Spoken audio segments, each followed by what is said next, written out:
Economy को लेकर के बड़ी चिंताएं हैं। इन सब विषयों पर अलग अलग विशेषज्ञ हमारा मार्गदर्शन करते रहे हैं। आज उसी श्रृंखला में आप अपना आशीर्वाद देने के लिए हमारे बीच में है। मैं आपका स्वागत करता हूँ। थोड़ा सा सहारनपुर उद्योग व्यापार मंडल के बारे में आपके समक्ष अपनी बात रखना चाहूँगा कि यहाँ हम व्यापारियों का प्रतिनिधित्व करते हैं पूरे देश के अंदर, क्योंकि व्यापारी एक आर्थिक रीढ़ का काम करता है। सहारनपुर का उद्योग व्यापार मंडल देश के सबसे सक्रिय संगठनों में गिना जाता है। यहाँ पर व्यापार भवन के माध्यम से हम लोग व्यापारिक गतिविधियों को चलाने का काम करते हैं। साथ ही एक ACLS एम्बुलेंस, जो advance cardiac life support ambulance है, जो कि आसपास यमुनानगर में, रुड़की में, यहाँ कहीं पर भी नहीं है, वो भी सहारनपुर उद्योग व्यापार मंडल ने अभी आप ही के आशीर्वाद से जो है हमने 2 महीने पहले समाज को समर्पित करने का काम किया है। और जब से लॉकडाउन हुआ है तभी से लगभग 6500 राशन के पैकेट्स हम उन जरूरतमंदों तक देने में कामयाब रहे हैं। हमारे जो व्यापारी कोरोना वॉरियर्स हैं, वो जाकर के अपनी जान की परवाह न करते हुए तक उस राशन को पहुंचाने का उन लोगों ने काम किया है। तो हमारा प्रयास है कि मानव जीवन को प्रभावित करने वाले हर क्षेत्र में हम अपनी उपयोगिता को साबित करें, क्योंकि ये हमारा सामाजिक और राष्ट्रीय दायित्व भी है। तो ये एक छोटा सा परिचय सहारनपुर व्यापार मंडल का था। अब मैं आपके और व्यापारियों के बीच में ज़्यादा समय न के चरणों में विनम्र आग्रह करूंगा कि आप हमारा मार्गदर्शन करें। एक बार आप पुनः आपका हार्दिक आज की इस बैठक में अभिनंदन करता हूँ, स्वागत करता हूँ और आपसे विनम्र आग्रह कि आप अपनी बात। बहुत बहुत धन्यवाद। आप सभी सहारनपुर के व्यापारी मंडल वर्ग के सभी महानुभावों को मेरा जय श्री राधे। ईशावास्यमिदं सर्वं यत्किंच जगत्यां जगत् येन त्यक्तेन भुञ्जीता मा अग्रदः कस्य स्वेतिन। आज आप सबसे फोन के माध्यम से ही दर्शन हुई आप सबके, इसलिए आप सबको बार बार मैं धन्यवाद देती हूँ। और एक किसी चिंतन और किसी विचार के लिए हम और आप सब यहाँ बैठे हैं, इसके लिए भी ईश्वर का धन्यवाद। आप सब व्यापार मंडल से जुड़े हैं और आप सब व्यापार से जुड़े हैं। आप व्यापार के विषय में जानते हैं और मैं थोड़ा संस्कार के विषय में जानती हूँ। व्यापार के विषय में तो मैं कुछ नहीं जानती, हाँ, लेकिन संस्कार और व्यवहार के विषय में थोड़ा कुछ समझते हैं। और ये भी जानती हूँ कि व्यवहार और संस्कार हमारा ठीक है तो व्यापार भी ठीक ही चलता है, अच्छा ही चलता है।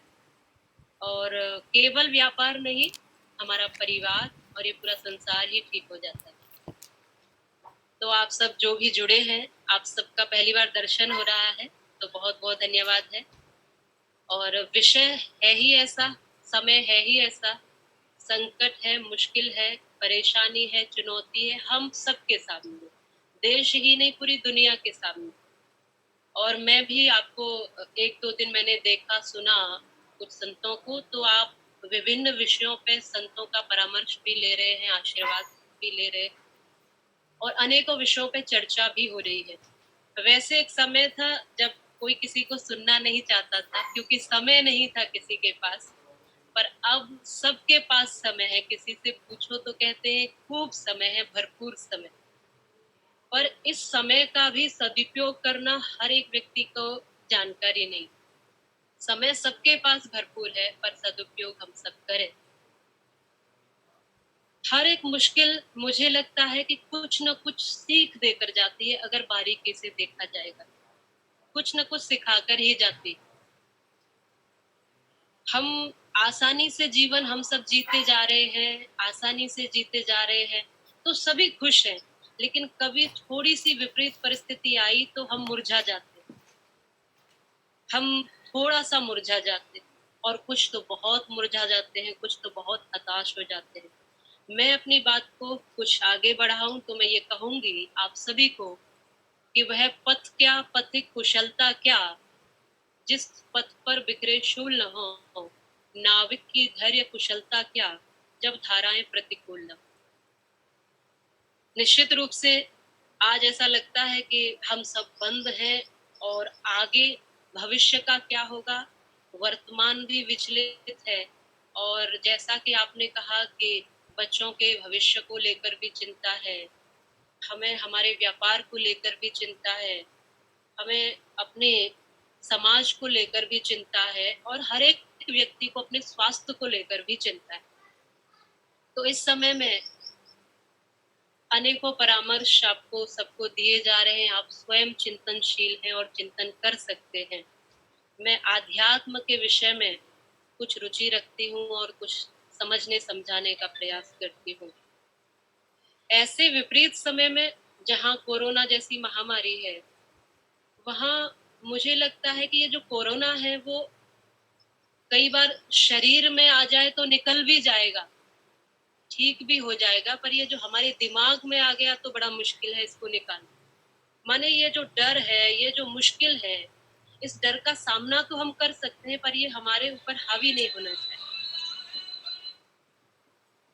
हम सब सामान्य ही हैं, कोई विशेष नहीं है यहाँ, जैसे आप हो वैसे ही मैं हूँ। जी, हम सब सामान्य हैं, लेकिन बहुत हमारी बढ़िया, बहुत छोटी-छोटी जीवन की आदतें, हमारी शैली, हमारा जीने का तरीका, यही हमें कुछ किसकी? अलग बना देता है, यही हमें कुछ ऊर्जावान बना देता है। मैं आपको शुरुआत करूँ लिंक्डइन कि एक जो सीढ़ी नौकरियाँ का पत्थर है हैं, और एक मूर्ति का भी पत्थर है, दोनों ही पत्थर है।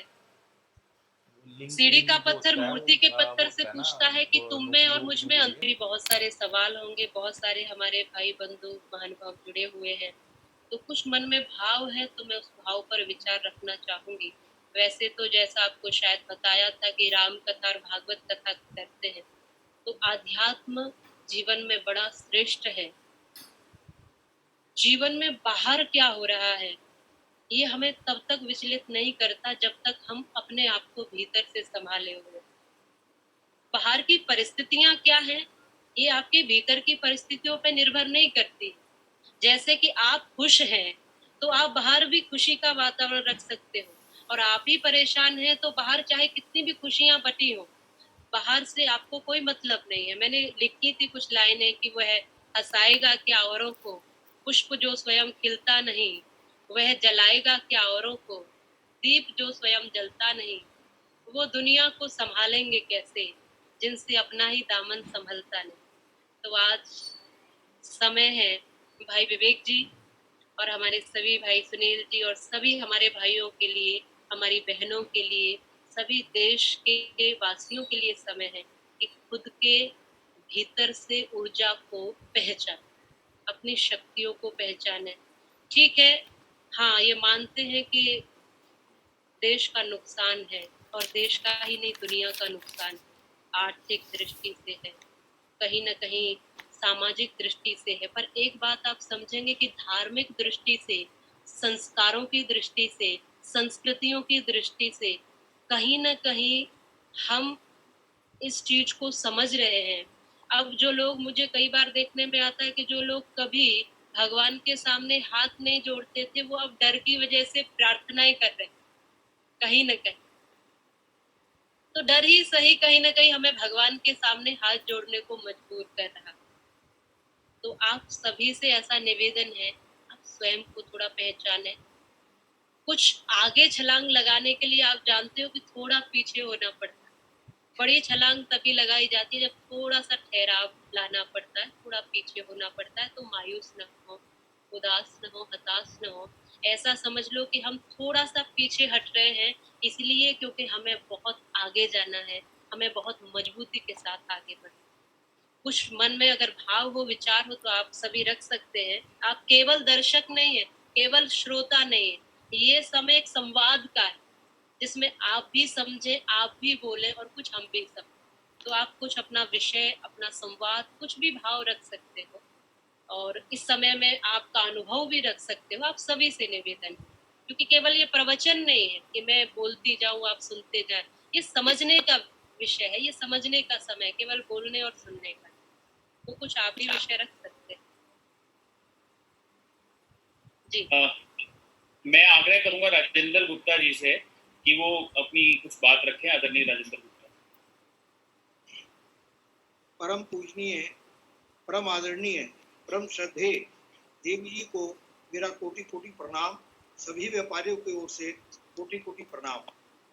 देवी जी, वास्तविकता में जो आपने कहा है, ये समय हमें चिंतन का मिला है, मनन का मिला है और अपने लिए कुछ करने का मिला है। इसी बंद में ही आपसे परिचय हुआ एक तरीके से यूट्यूब के माध्यम से। जी मैं जी। यूट्यूब पर अनेक अनेक संतों की कथा सुन रहा था। हाँ एक दिन आपका भी सामने आया तो मैंने उस पर क्लिक कर दिया और फिर आपका प्रवचन सुना, भजन सुने, कुछ मोटिवेशनल आपके प्रवचन सुने। मैंने अध्यक्ष जी से निवेदन करा कि अध्यक्ष जी, हम अन्य अन्य लोगों को बुला रहे हैं, लेकिन मुझे लगता है कि देवी जी को हम अपने मध्य में बुलाएं तो हमारे व्यापारियों को बड़ा लाभ मिलेगा। देवी जी, मेरा सवाल ये है जी। कि हमारा जो मन है ये क्यों विचलित रहता है? हमारा जो मन है क्यों डरता है? हमारा ये जो मन है ये क्यों दौड़ता है?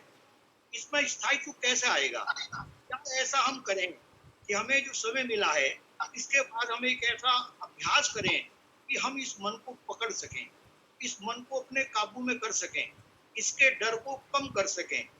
ये जो भागता है, दौड़ता है, चिंता करता है, उसको हम कहीं ना कहीं रोक सकें और इस चिंतन को मनन कर सकें और मनन के बाद उसको अपने जीवन में उतार सकें। पहले तो ये सोचें कि हम डर किससे रहे हैं और क्यों डर रहे हैं। पहले तो हमें ये चिंतन करना पड़ेगा। तो चिंतन करने पर ऐसा समझ में आता है कि जो हमारे पास है, एक तो उसको खोने का डर है, दूसरा जो हमें नहीं मिला है उसको पाने की चिंता है। हम इसीलिए उथल-पुथल में हैं, जो नहीं है उसको पाना चाहते हैं और जब पा लिया है तो खोने का डर होता है कि ये चला ना जाए, ये छूट ना जाए, चाहे फिर वो शरीर हो, जीवन हो, रिश्ते हो, धन हो, व्यापार हो, जो कुछ भी हो। जब तक नहीं मिला है तो पाने की चिंता, मिल गया तो खोने की चिंता, खो ना जाए, छूट ना जाए, चाहे बेटा-बेटी हो, रिश्ते हो, जो कुछ भी हमारे पास है। वैसे बड़ी सुंदर बात कही है कि मन जो है हमारा मित्र भी है और मन हमारा शत्रु भी है। मन सा न जग में प्रकाश कोई सच्चा मित्र और मन सा न और कोई शत्रु हुड़दंगा है। मन से ही रीत प्रीत, मन से ही प्रीत गीत और मन से ही कलह कपट द्वेष दंगा है। और मन है मरीज तो लजीज कोई चीज नहीं और मन यदि चंगा तो कठौती में ही गंगा है। आज के समय में शरीर मरीज नहीं है। ये कोरोना शरीरों को ज्यादा इफेक्ट नहीं कर रहा है, शरीर से ज्यादा मन पर ज्यादा इफेक्ट कर रहा है। आज हम मन से मरीज हो रहे हैं। और वो मैं एक कुछ भजन गाती हूँ, उसमें कुछ लाइनें आती हैं कि अ, यहाँ बीमार तो हम कम हैं पर लुकमान ज्यादा। माने बीमार हम कम है और वैद्य ज्यादा है, डॉक्टर ज्यादा है। माने शरीर से कम बीमार है और मन से ज्यादा बीमार है। तो निश्चित रूप से मैं डॉक्टर तो नहीं हूँ जो शरीर की बीमारी ठीक करते, पर हाँ, हम लोग मन की काट छाट जरूर कर लेते हैं। मन की बीमारी को हम समझने का प्रयास करते हैं। हमारे पास, सबके पास समझने और सोचने की क्षमता है। मन अच्छा है तो सब अच्छा है। आपने कहा कि मन को कैसे रोकें, तो ये आप चिंतन करिए।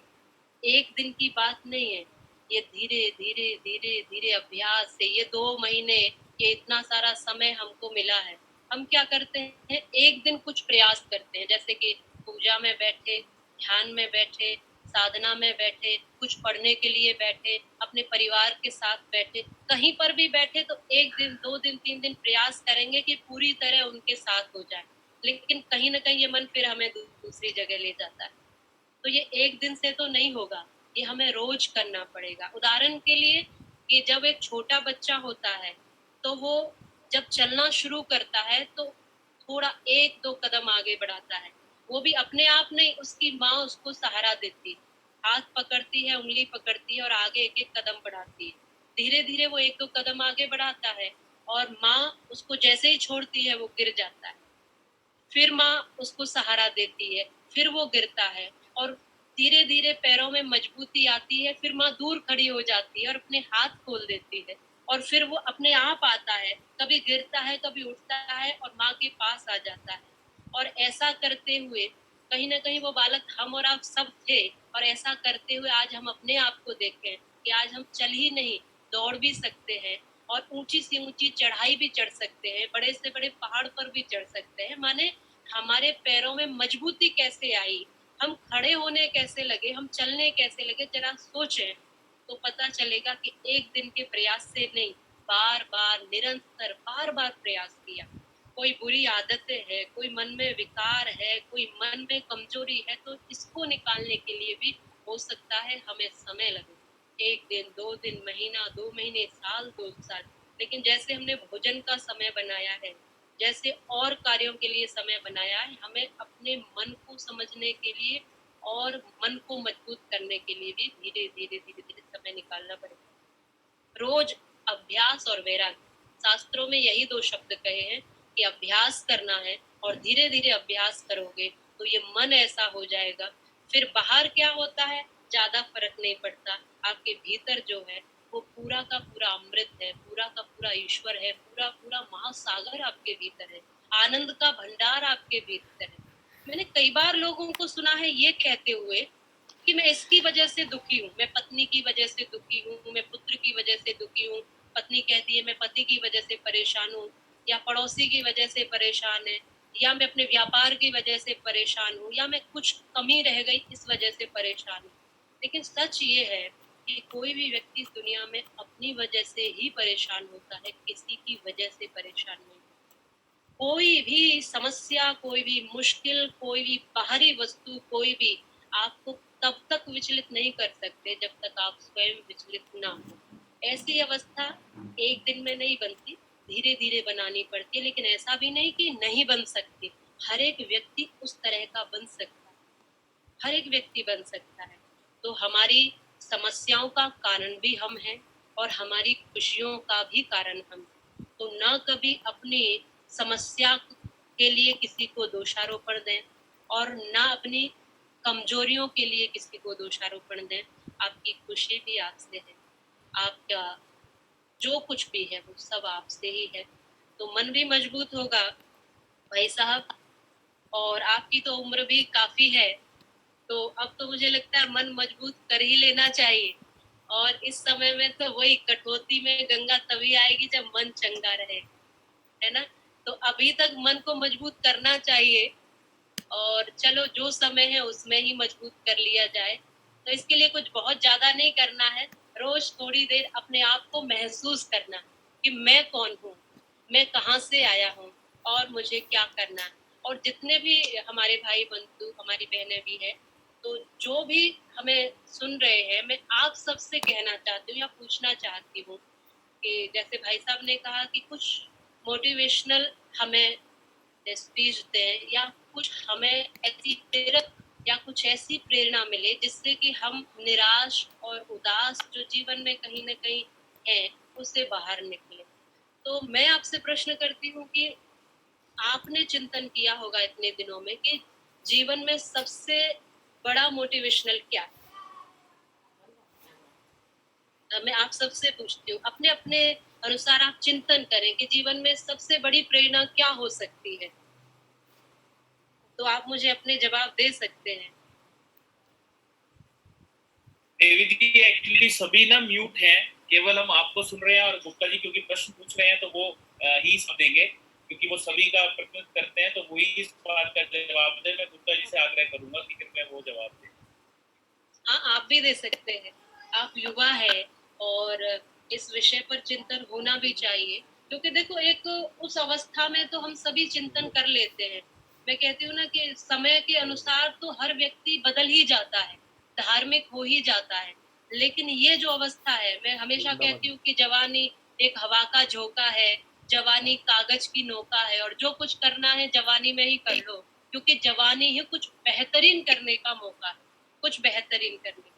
पर हम क्या सोचते हैं कि सब कुछ हमें 60 साल के बाद ही करना है, जो भी बेहतर करना है, सेवा हो, दान हो, भक्ति हो, अध्यात्म हो, और पूरा जीवन केवल एक ही चीज पर फोकस करते हैं, वो पैसा कमाना, घर बनाना है, बच्चों को पढ़ाना लिखाना है, सारी जिम्मेदारियां हैं, अच्छी बात है, सबके लिए जीते हैं हम, अच्छी बात है, लेकिन थोड़ा अपने लिए भी तो जीना है।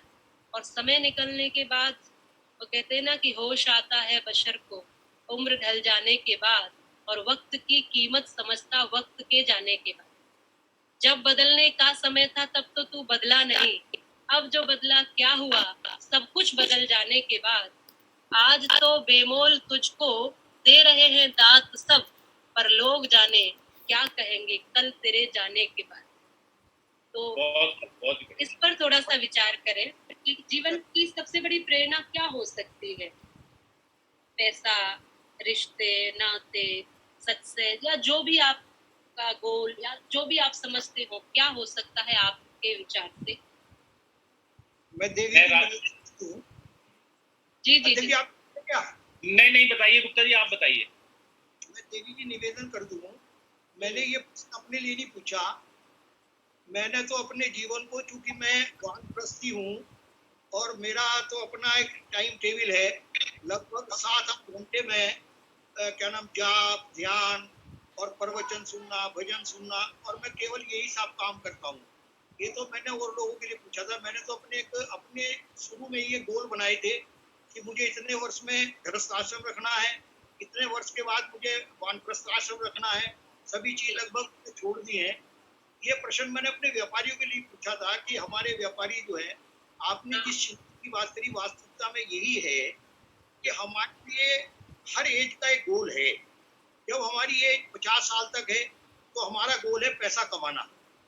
50 साल से 55 साल तक हमारा गोल है अपने बच्चों की शादी करना, अपने आप को स्टेबल करना, और उसके बाद हमारा गोल होना चाहिए केवल और केवल ईश्वर को प्राप्त करना, उसको अनुभव करना, उसके लिए जानना और समझना। लेकिन इसका अभ्यास आपने जैसा कहा बिल्कुल सही है। मैंने लगभग 25 वर्ष की आयु से ही प्रारंभ कर दिया था, साइड बाय साइड। जैसे जैसे उम्र बढ़ती गई उसको टाइम बढ़ाता गया, और ये मेरे ऊपर ईश्वर की कृपा ही है कि मैंने जो गोल अपने लिए तय किए थे वो गोल पूरे हो गए। मैं हर एक से ये निवेदन करता हूँ कि अपने गोल को इसी तरीके से पूरा करिए। मैं सुखी इसलिए हूँ कि आज मैं गृहस्थ आश्रम में नहीं हूँ। मैं सुखी ये हूँ कि मैं बच्चों के ऊपर ना डिपेंड हूँ और ना बच्चों के लिए मैं हूँ। मैं केवल अपने लिए हूँ, अपने लिए है। मैंने उन बच्चों को जो है अपने अपने पैरों पे खड़ा कर दिया। तो आपने मोटिवेशनल की बात कही, हमारे लिए सबसे बड़ा मोटिवेशन है गीता। गीता में जो भगवान कृष्ण ने कहा है, जब उनसे पूछा अर्जुन ने कि ये मन चंचल है, इसको कैसे, कोई चीज मैंने आपसे पूछने की कोशिश की थी, उन्होंने कहा था अभ्यास कर। तो अभ्यास तो हम कर रहे हैं, लेकिन कहीं ना कहीं ये लगता है कि अभ्यास करते करते करते करते बहुत समय बीत गया, उसके बावजूद भी क्या इसी अवस्था में हमें रहना है या इस अवस्था से बाहर निकलना है? क्या हमें कर्म कांड तक सीमित रहना है या हमें अवस्था की ओर बढ़ना है? क्योंकि पूजा पाठ ये कर्म है, कांड है, और अवस्था जाप, ध्यान, ये अवस्था है। तो मैं थोड़ा सा अपने लिए अब ये जानना चाहता हूँ, मेरे साथी भी ये जानना चाहेंगे कि हमें कर्म कांड पर ज्यादा ध्यान देना है या अवस्था पे ज्यादा ध्यान देना है? हमें पूजा पाठ पे ज्यादा ध्यान देना है या हमें जाप और ध्यान पे ज्यादा ध्यान देना है? हम इसमें से कौन सी चीज ज्यादा अपनाएं जिससे कि हम जो है अपने लिए सुखी रह सकें, मन को अपने वश में कर सकें, शांत रह सकें। क्योंकि अपनी इंद्रियों पर जब हमारा पूरा कंट्रोल हो जाएगा तो तब हमें कोई चीज विचलित नहीं करेगी। अगर हम इंद्रियों के गुलाम रहेंगे तो हमें दूसरा आदमी दुखी कर सकता है। मैं इसमें एक उदाहरण देता हूँ कि मेरा रिमोट मेरे हाथ में होना चाहिए। मैं कौन सा चैनल देखना चाहता हूँ तभी तो देखूंगा जब रिमोट मेरे हाथ में है। इसी तरीके से मेरी इंद्रियों का रिमोट भी मेरे हाथ में होना चाहिए। मैं तभी सुख, दुख और ईर्ष्या, द्वेष, लोभ, मोह, इन सब पर काबू पा सकता हूँ जब वो रिमोट मेरे हाथ में हो। लेकिन इस रिमोट को मजबूत करने के लिए मेरे सारे व्यापारी ऐसा क्या करें जो सभी के हाथ में रिमोट आ जाए? क्योंकि आज इतनी महंगाई है, इतनी भागा दौड़ी है, इतनी भौतिक वस्तु की आवश्यकता हमें है कि हम भाग रहे हैं, दौड़ रहे हैं, इकट्ठा कर रहे हैं और उन भौतिक वस्तुओं को हम एकत्रित कर रहे हैं। अगर हम आज उन भौतिक वस्तुओं को एकत्रित ना करें तो हमारा परिवार परेशान है, कहीं बीवी परेशान है, कहीं बच्चे परेशान है। तो इसलिए ये मनुष्य जो है इन भौतिक वस्तुओं को इकट्ठा करने में लगा हुआ है और इस पर कोई और समय नहीं है। हमारे व्यापारी आजकल कह रहे हैं कि साहब दुकान कब खुलेगी, दुकान कब खुलेगी। हमारे अध्यक्ष जी इसलिए तो मोटिवेशनल लोगों को बुला रहे हैं कि भाई तुम दुकान मत खोल लो। अभी लगातार हमारे अध्यक्ष विवेक जी जो है बड़े डायनेमिक हैं। ये हर एक व्यापारी को एक बात करे कि इस समय दुकान ना खोलने का ज्यादा अच्छा है बनिस्बत दुकान खोलने के। अभी आप दुकान खोलने की चिंता मत करिए, सेहत की चिंता करिए। और हम रोजाना इसलिए आप जैसे लोगों को बुला रहे हैं कि हमारे व्यापारियों को आप ये बता सकें कि अभी जो है हमें अपने परिवार को समय देना है, अपने शरीर को समय देना है, इस बीमारी से लड़ना है। हमें अभी अर्थ की उतनी आवश्यकता नहीं है जितनी और चीजों की आवश्यकता है। इसलिए आज आपको जोड़ा, क्योंकि आपके जो मोटिवेशनल प्रवचन मैंने सुने तो मुझे बहुत अच्छे लगे।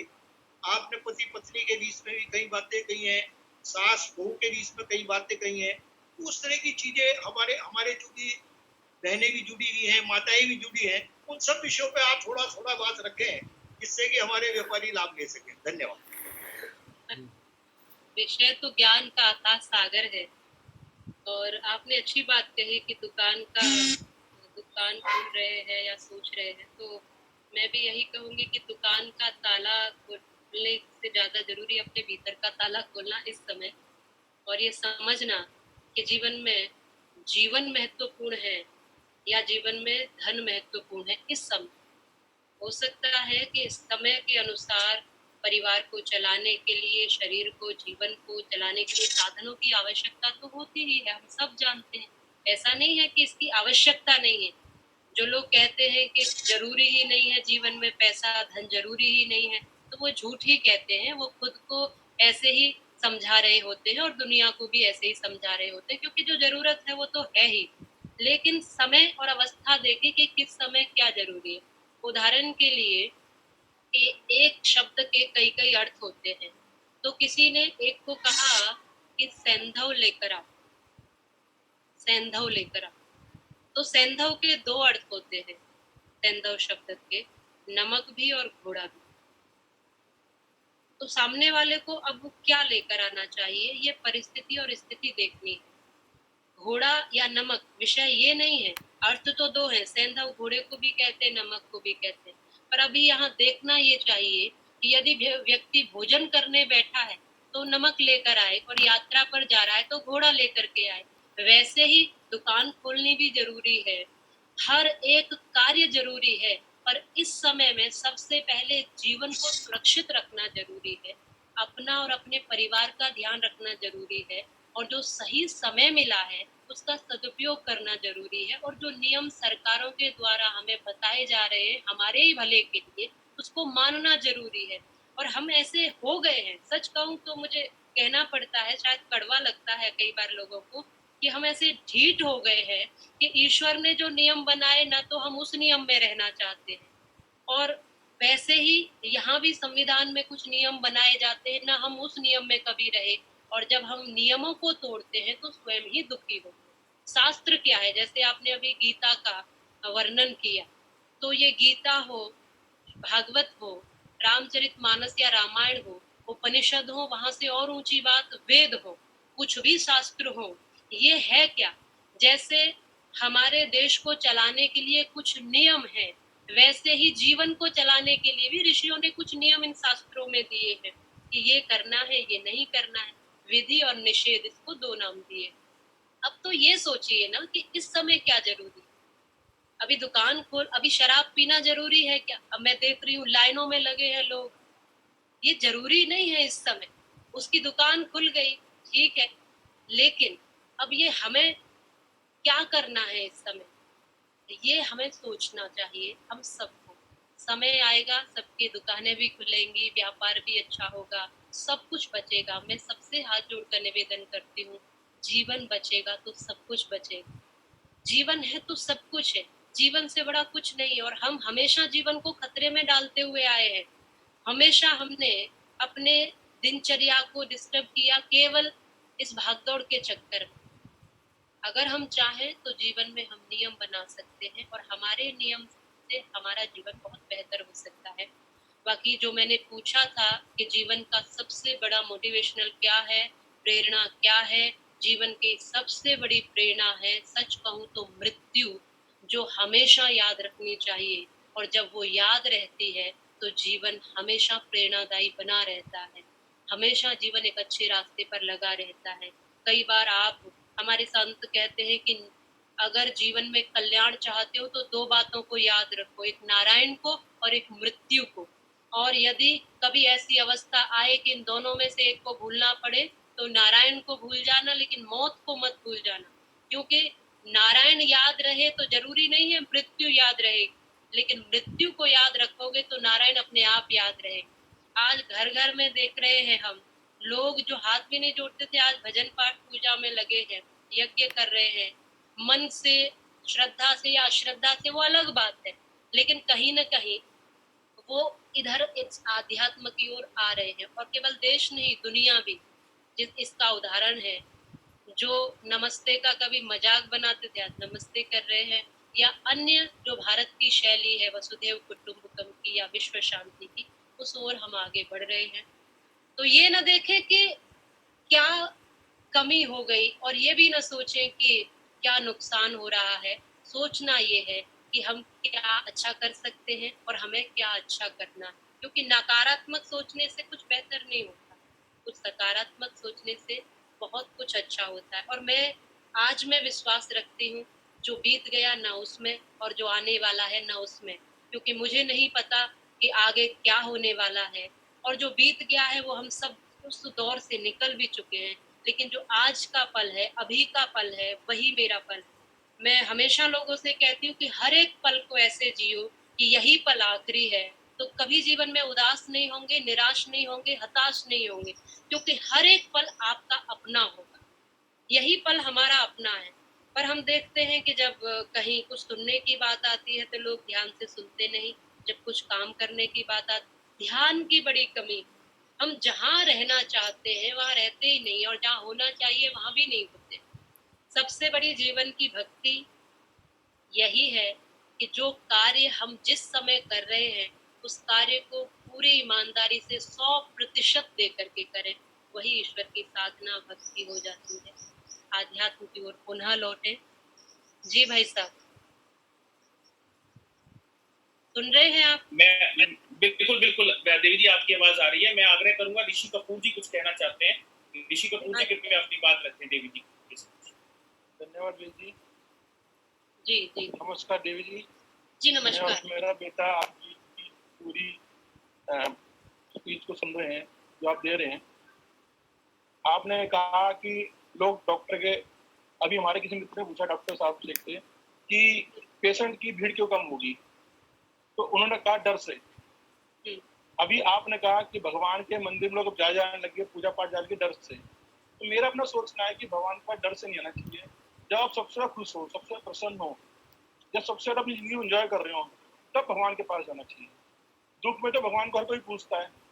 अब लॉकडाउन चल रहा है, लॉकडाउन के समय अभी मैं एक महाभारत के अंदर पढ़ रहा था, सुन रहा था कि भगवान श्री कृष्ण जब अपना विराट रूप दिखाते हैं तो कहते हैं पाठ मैं ही ईश्वर हूँ। तो मेरे ख्याल में बहुत धर्म है, लेकिन शायद हमारे धर्म के अंदर ही भगवान श्री कृष्ण ने कहा होगा मैं ईश्वर हूँ, ये ईश्वर है। तो ये पल भी है, वो बीत जाएगा। लेकिन ये जो पल है इसको मेरे हिसाब से परिवार के साथ जीना चाहिए, क्योंकि पल कोई नहीं रुकता है, पल सब निकल जाते हैं। मुझे भी बहुत मौका मिला पढ़ने का इन दिनों में, परिवार के साथ जीने का। लेकिन विवेक जी का कहना बिल्कुल सही है कि जीवन है तो हम जिएंगे, जान है तो जान है, और अगर जान रहेगी तो हम कमाएंगे भी, धर्म भी करेंगे, कर्म भी करेंगे। बिल्कुल बिल्कुल। ईश्वर तो प्रेम का ही विषय है, ईश्वर तो आनंद का ही विषय है। लेकिन ऐसा दिखता नहीं है, क्योंकि जब हम खुश होते हैं तो सब कुछ भूल जाते हैं, और जब हम दुखी होते हैं तो ईश्वर को याद करते हैं। ज्यादातर यही दिखता है, यही लोग समझते हैं। क्योंकि हम थोड़े से स्वार्थी है ना, मनुष्य थोड़ा सा स्वार्थी है। जब उसको अपने फायदे की बात लगती है वो वहीं बैठता है, जहाँ फायदा लगता है ये वहीं बैठता है। क्योंकि हमारे पास ईश्वर ने हृदय भी दिया है, कहते ना दिल भी दिया है और दिमाग भी दिया है। तो हमें ये समझना है कि दिल का उपयोग कहाँ करना है और दिमाग का कहाँ। तो हम धर्म में, ईश्वर में, भक्ति में कभी दिमाग का उपयोग ना करें। दिमाग का उपयोग आपके व्यापार में चलता है, वहां जरूर करें, वहां पूरी तरह से करें।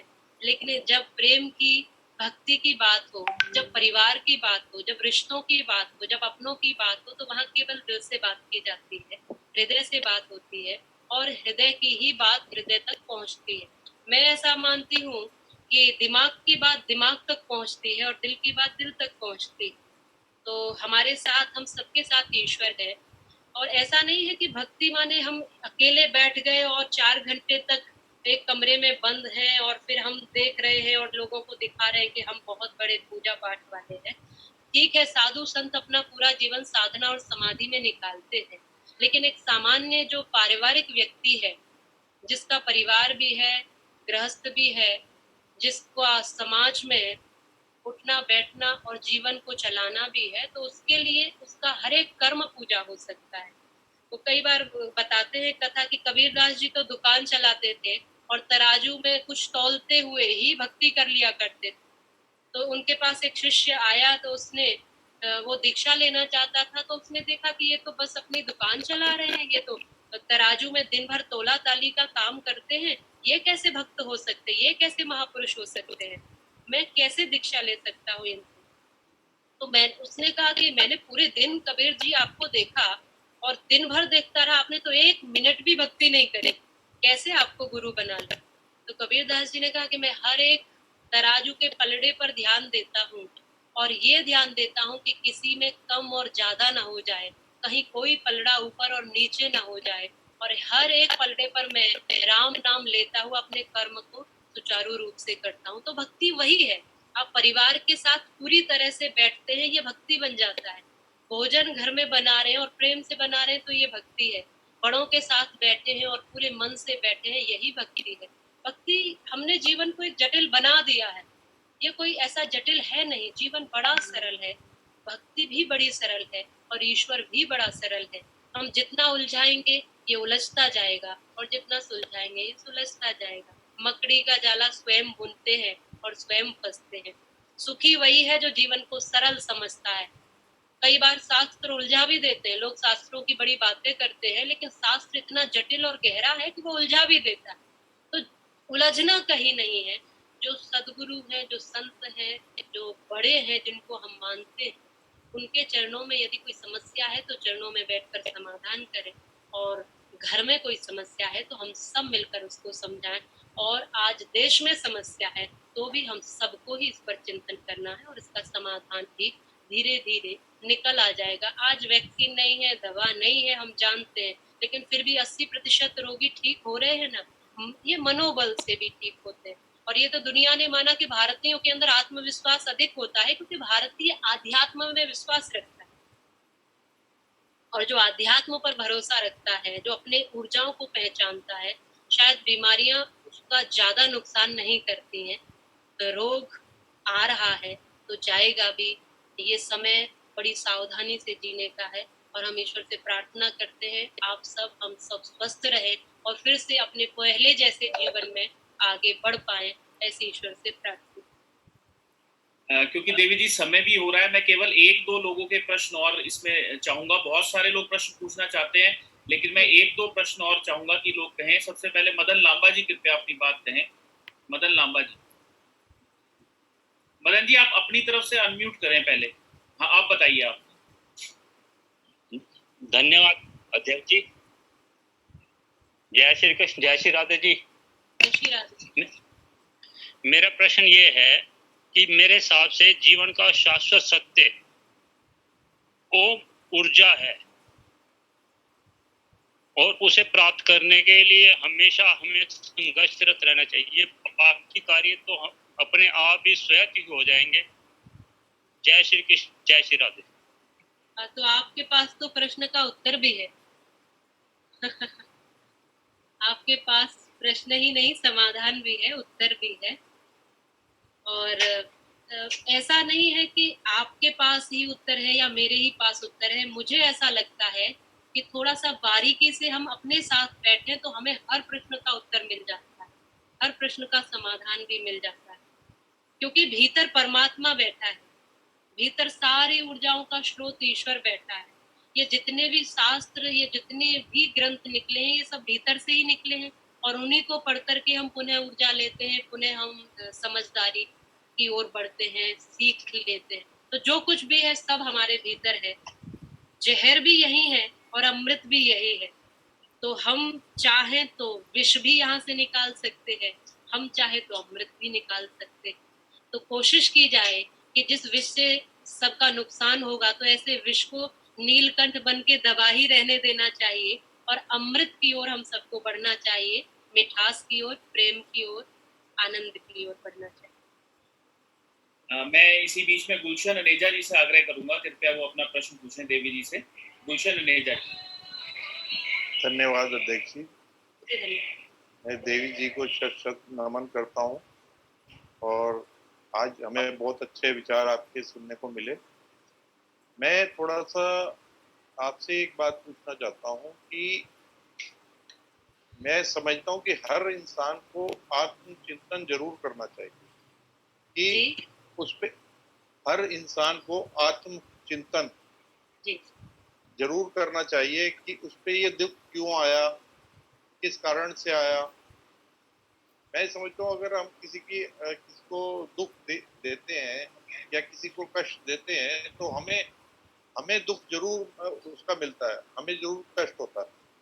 अगर हम आत्मचिंतन करें तो हमें ये महसूस होता है, मैं ये चीज महसूस करता हूँ कि मुझे जो कष्ट आया है किस कारण से आया है। तो किस प्रकार ये सबके लिए होना विषय है कि आप थोड़ा सा बताएं आत्मचिंतन किस प्रकार करना।